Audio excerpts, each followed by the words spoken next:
Bonjour mes chers élèves, ravi de vous retrouver. Aujourd'hui, nous allons découvrir ensemble le plus que parfait, sa formation et son emploi.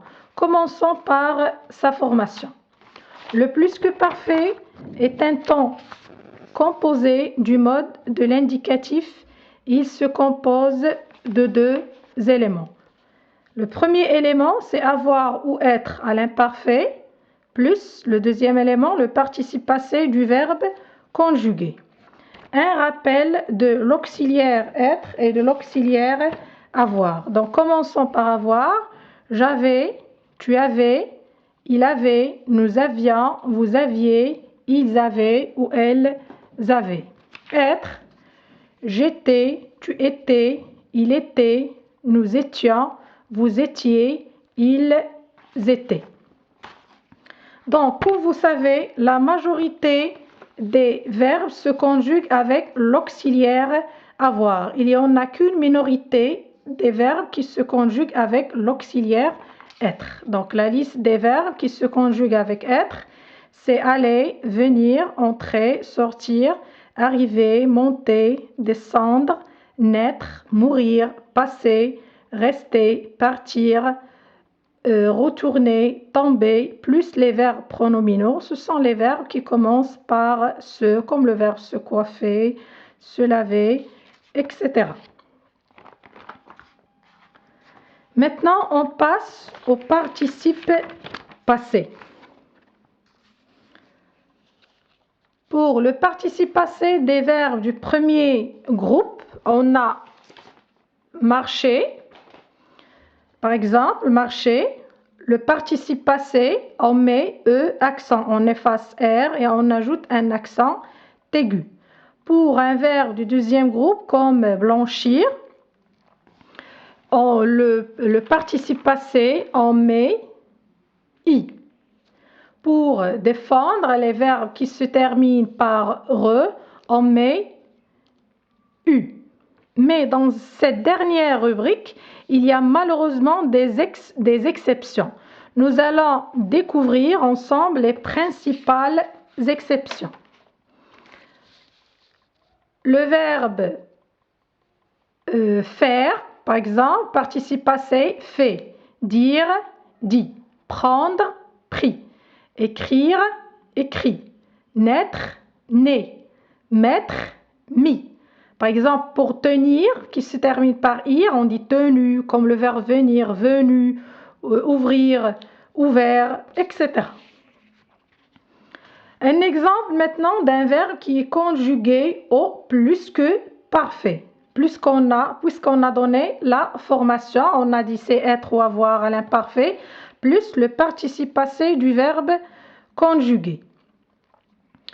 Donc, par exemple, verbe écrire, j'avais écrit, tu avais écrit, il avait écrit, nous avions écrit, vous aviez écrit, ils ou elles avaient écrit. Un verbe avec l'auxiliaire être. Partir, il appartient à la liste que j'ai présentée. J'étais parti, tu étais parti, il était parti, elle était partie, nous étions partis, vous étiez partis, ils étaient partis, elles étaient parties. Et vous remarquez, pour le participe passé, il s'accorde avec le sujet. Si le sujet est féminin, on ajoute E. Si le sujet est féminin pluriel, on ajoute ES. Si le sujet est pluriel, masculin pluriel, on ajoute S.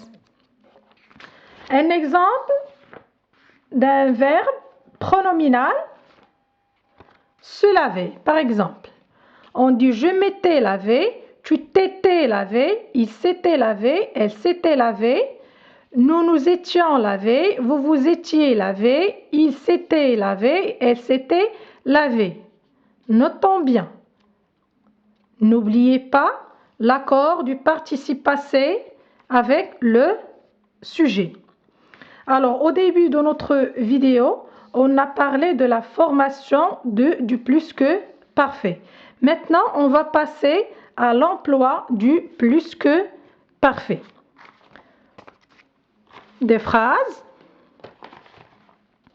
Elle a crié parce qu'elle a vu un lézard. Deuxième exemple, au moment où la police est arrivée, les voleurs étaient déjà partis. Troisième, si tu étais venu, j'aurais été content. Donc, je vais expliquer les deux premières phrases avec la ligne du temps.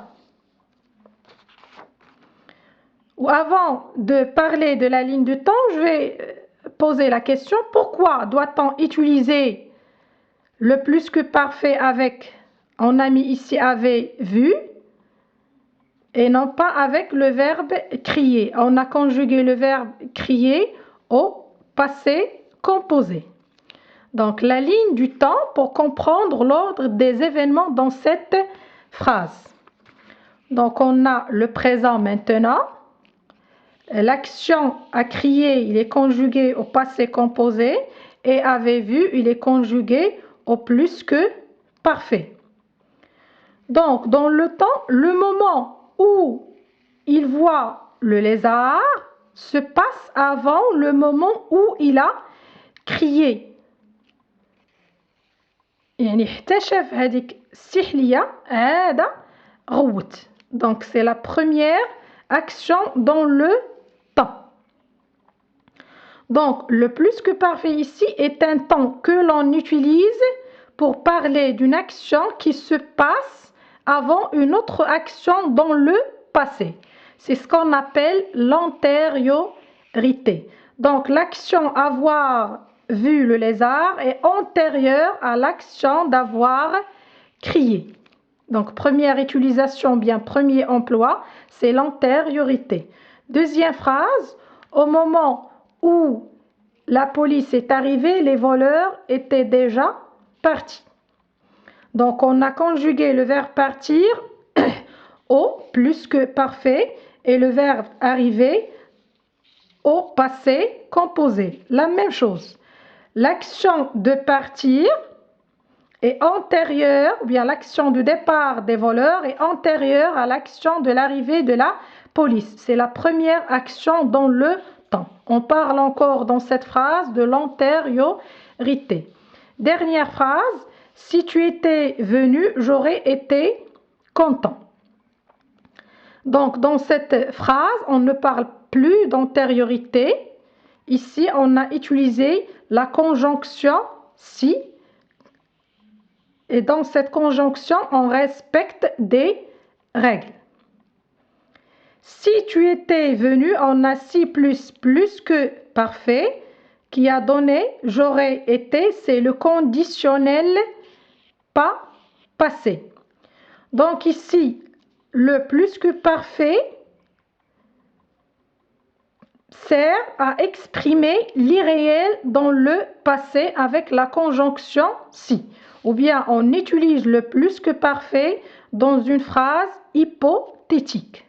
Donc récapitulant, les deux emplois de plus que parfait, c'est exprimer l'antériorité comme on a vu dans les deux premières phrases.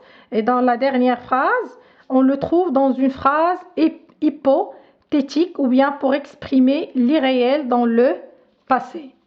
Notre vidéo a touché à sa fin. J'espère que vous avez tout compris et à la prochaine, Inch'Allah.